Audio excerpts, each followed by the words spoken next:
말씀 듣겠습니다. 우리가 지난주에는 다시 교회를 방문했고 함께 연합 예배를 드렸기 때문에 지지난주 복습 먼저 하고 말씀 듣도록 하겠습니다. 박사들이 돌아간 뒤에 요셉의 꿈에 주의 천사가 나타나서 이집트로 피신하라고 합니다. 이에 요셉의 반응을 우리가 지지난주에 살펴보았죠. 그래서 요셉은 계산하지 않는 모습이었습니다.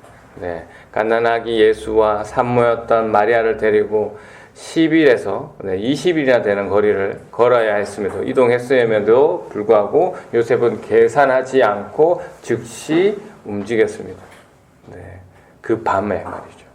하나님의 말씀에 계산하지 않고 즉시 움직이는 것을 우리는 순종이라고 우리가 요셉의 모습을 통해서 보았고, 매주 주시는 그 하나님의 말씀에 우리는 어떤 순종을 하고 있는지 되돌아보는 지난 시간이었습니다. 자, 오늘은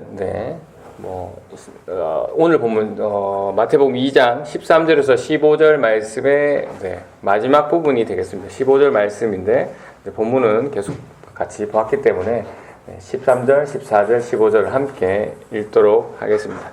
시작. 박사들이 돌아간 뒤에 주님의 천사가 꿈에 요셉에게 나타나서 말하였다. 헤롯이 아기를 찾아서 죽이려고 하니 일어나서 아기와 그 어머니를 데리고 이집트로 피신하여라. 그리고 내가 너에게 말해줄 때까지 거기에 있으라. 요셉이 일어나서 밤사이에 아기와 그 어머니를 데리고 이집트로 피신하여 헤롯이 죽을 때까지 거기에 있었다. 이것은 주님께서 예언자를 시켜서 말씀하신 바 내가 이집트에서 내 아들을 불러냈다 하신 말씀을 이루시려고 하시는 것이다. 아멘. 질문하겠습니다. 요셉과 마리아, 아기 예수님은 언제까지 애굽에 있었나요? 15절에 보시면 헤롯이 죽을 때까지. 약 한 달 전에 제가 말씀드린 적이 있는데요. 역사적으로 헤롯 대왕이 언제 죽었냐라고 말씀드렸었는데 기억나시나요? 아니요. BC 4세기입니다. BC 4세기. 그러니까 BC 4세기에 헤롯 대왕이 죽었다면 예수님이 헤롯 대왕이 죽고 애굽에서 다시 이스라엘로 왔다는 거잖아요. 그러면 최소 예수님은 헤롯 대왕이 죽기 전에 태어나셨어야 되는 거죠. 그래서 예수님의 탄생일은 BC 4세기 아니면 좀 더 BC 6세기 이렇게 보고 있는 견해가 있습니다. 실제로 정확하게는 알 수 없습니다. 그렇습니다. 그리고 이제 15절에 보니까 내가 이집트에서 내 아들을 불러냈다 하는 말씀, 이 말씀은 어떤 예언자가 한 이야기입니까? 여러분 알 수 있도록 제가 그 성경을 보면 알 수가 있습니다. 15절에 번호가 나와 있죠? 몇 번이라 나와 있죠? 8번이라고 되어 있죠. 그 8번이 밑에 보니까 뭐가 되어 있습니까?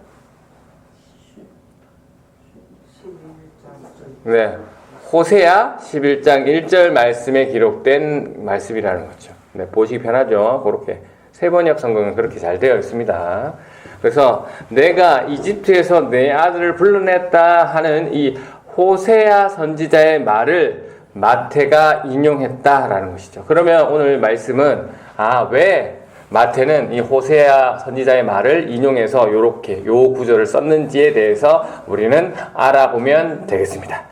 그렇다면 호세아 11장 1절 말씀이 뭔지를 우리가 먼저 봐야 되겠죠. 그래서 오늘 호세아 11장 1절 말씀 함께 읽어보도록 하겠습니다. 시작. 이스라엘이 어렸을 때 내가 그를 사랑하여 내 아들을 이집트에서 불러냈다. 지금 이 구절은 하나님께서 이스라엘 백성들에게 하시는 말씀입니다. 그래서 하나님께서 이스라엘 백성들에게 하시는 말씀인데 하나님께서 이스라엘 백성들에게 이렇게 얘기한다고 하는 거죠. 이스라엘이 어렸을 때 내가 그를 사랑하여 내 아들을 이집트에서 불러냈다. 그러면 하나님께서 지금 이스라엘 백성들에게 하시는 이 얘기 무슨 사건을 얘기할까요? 이집트에서 불러낸 사건, 애굽에서 불러낸 사건, 출애굽 사건이죠. 맞습니다. 출애굽 사건을 하나님께서 이야기하고 있습니다. 그러면 출애굽 사건을 이야기한다라면 여기서 이제 1절에 하나님께서 이스라엘이 어렸을 때 내가 그를 사랑하여 내 아들을 이집트에서 불러냈다 할 때 내 아들은 누굽니까?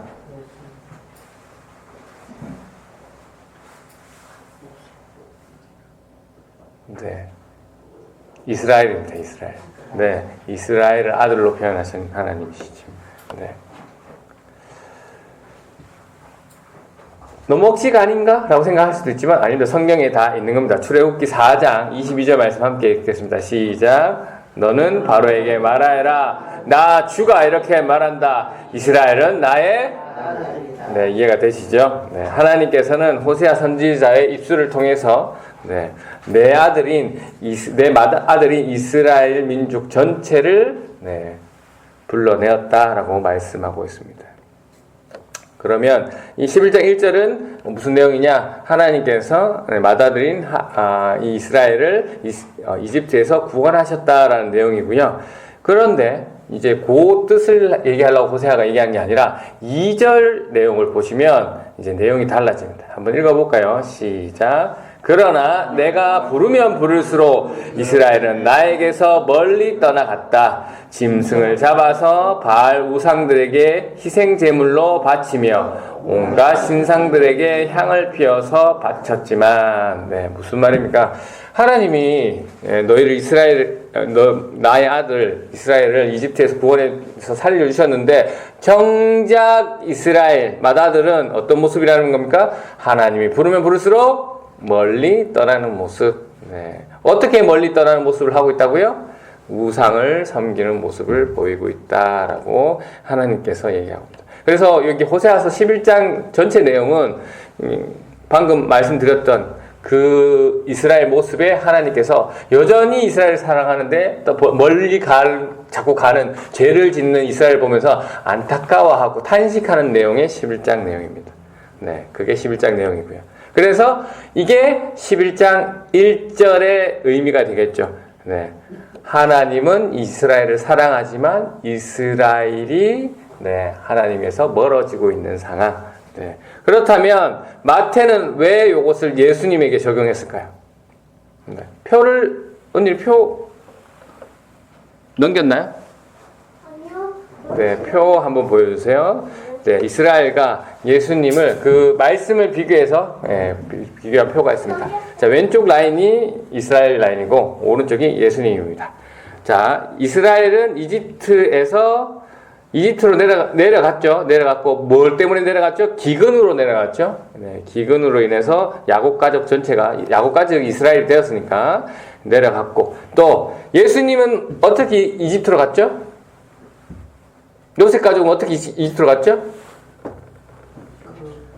헤롯이 죽이려고 했으니까 내려갔죠. 그리고 이집트에서 불러냈을 때 출애굽이라고 하잖아요. 이때는 이제 노예 생활에 너무 힘들어하는 이스라엘 백성들을 하나님께서 불러내신 거고, 또 예수님은 어떻게 불러났나요? 오늘 말씀 읽었잖아요. 누가? 헤롯이 죽었을 때 다시 올라오게 됩니다. 그리고 이집트에서 나와서 광야 생활을 하고, 광야 생활 하기 전에 얘네들이 뭘 합니까? 어디를 건너요? 홍해를 건너죠. 이 홍해 사건, 이걸 신학적으로 뭘로 보냐면 침례라 봅니다. 침례, 세례라고 보기 때문에 똑같은 모습 누가 보이실까요? 예수님께서 요단강에서 침례 요한한테 침례를 받으시는 장면과 연결되는 겁니다. 그리고 광야에서 40년을 보내잖아요. 예수님께서 어디서? 광야에서 40일 동안 마귀에게 시험을 받으시는 거. 이상하게 다 맞죠? 그 다음에 율법을 신의 산에서 받으시는 모세. 모세가 율법을 하나님의 말씀을 받고 이스라엘 백성들에게 지키라고 한 것처럼 예수님은 산상수훈, 본인이 신이시니까, 본인이 하나님이시니까 산에서 이런 걸 지켜라 라고 말씀해 주시는 것.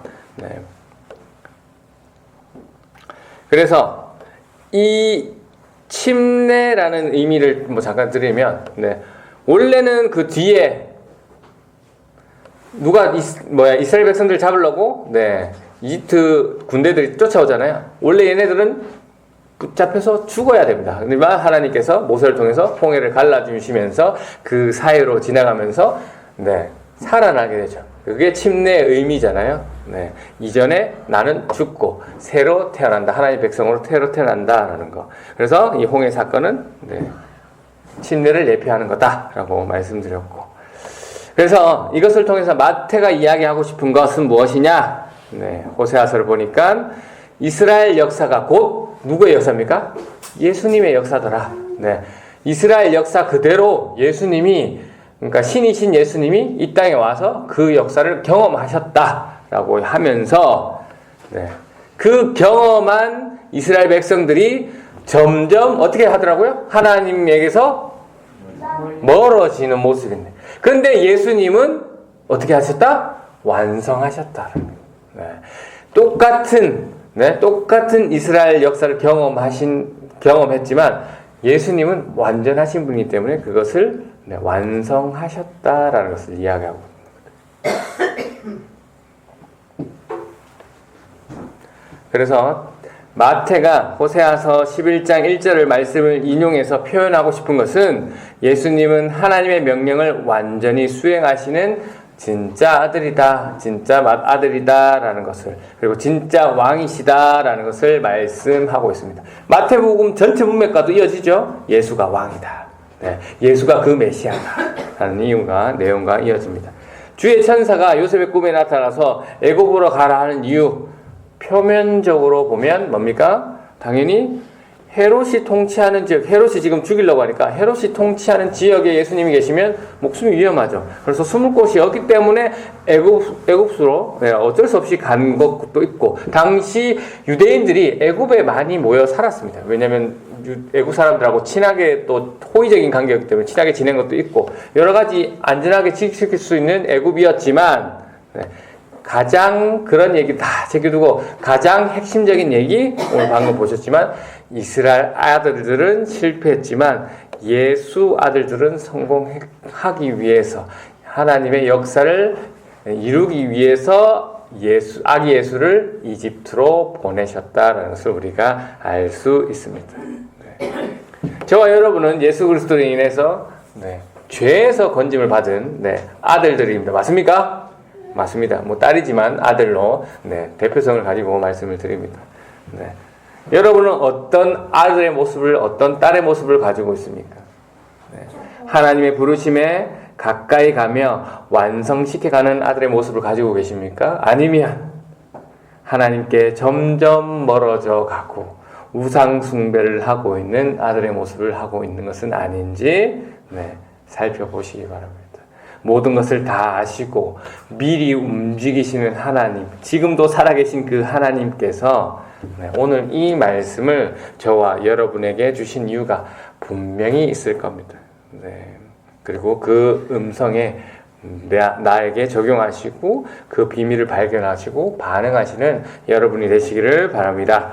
하나님과 사랑하는 이 관계뿐 아니라 이웃과의 사랑, 이 관계도 우리가 살펴봐야 되겠습니다. 여러분은 부모에게서 멀어지고 있습니까? 가까워지고 있습니까? 여러분은 남편 또 아내에게서 멀어지고 있습니까? 점점 가까워지고 있습니까? 자녀들에게서, 친구, 친척들에게서 점점 멀어지고 있습니까? 가까워지고 있습니까? 여기서 가까워진다라는 것은 그리스도인으로서 주 안에서 가까워져야 함을 말씀드리는 겁니다. 어떤 아버지가 어린 아들에게 소중한 장난감을 조립해보라고 시켰습니다. 맡기죠. 그래서 어린 아들은, 내가 그거 잘 만들 수 있다고, 잘할 수 있다고 그렇게 하고 큰 소리를 치고 막 만들어 보지만 실제로는 시간이 점점 흘러갈수록 설명서도 없어지고 어떻게 만드는지 막 잘못 조립되고 해서 엉망으로 장난감을 만들었습니다. 그래서 속상해서 이 아들이 울고 있었어요. 그래서 이때 아버지가 직접 장난감을 다시 만들어 주시면서 완전한 장난감의 모습을 만들어 주시고, 자, 이게 네 거다 라고 말씀을 주십니다. 내 인생이 내 것인 줄 알았는데 이 망가진 장난감과 같은 인생에 예수 그리스도가 찾아오셨습니다. 그 예수 그리스도는 손수 그 장난감을 다 경험하시고 완전하게 완성해서 만들어서 우리에게 주셨습니다. 우리는 그저 우리의 자리를, 우리의 인생을 하나님께, 예수 그리스도께 내어드리면 됩니다.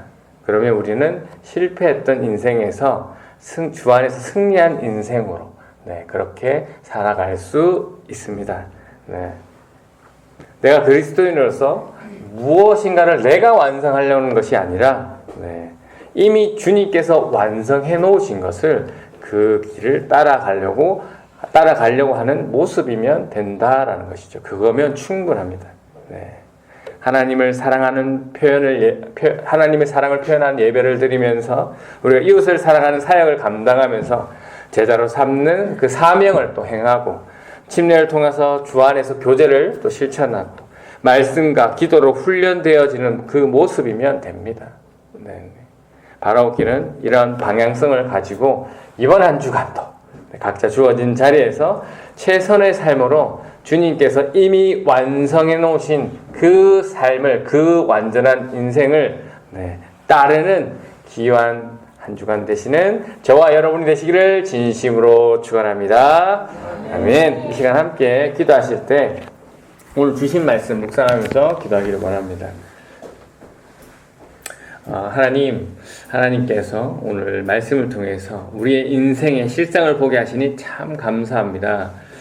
이집트에서 구원받았음에도 끊임없이 하나님을 떠나 우상을 찾았던 이스라엘 모습이 바로 우리의 모습임을 고백합니다. 주님, 우리는 관계에서 실패하고 거룩한 삶의 사명에서도 이 번번이 넘어짐을 고백합니다. 하지만 우리에게 소망이 있는 것은 우리가 실패한 그 자리에 하나님의 진짜 아들이신 예수 그리스도를 보내주셨고 우리가 지키지 못한 그 율법을 하나님께서 완성해 주셨음을 믿습니다. 예수의 인생, 우리의 인생임을 깨닫습니다. 예수 그리스도의 승리가 우리의 승리임을 선포합니다. 내 힘으로 무엇인가 이루려고 애쓰고 세상 염려 속에서 고민하는 그러한 모습 속에 자유케 하시고 이 모든 것을 완성하게 하신 예수 그리스도 안에 머물며 참된 평안함을 누리게 하도록 하고 이 시간 함께 기도하도록 하겠습니다. 기도합니다. 하나님 감사합니다. 하나님께서 저희들을 사랑하여 주시고 또 주 안에서 오늘 말씀을 통해 깨닫게 하심을 감사합니다.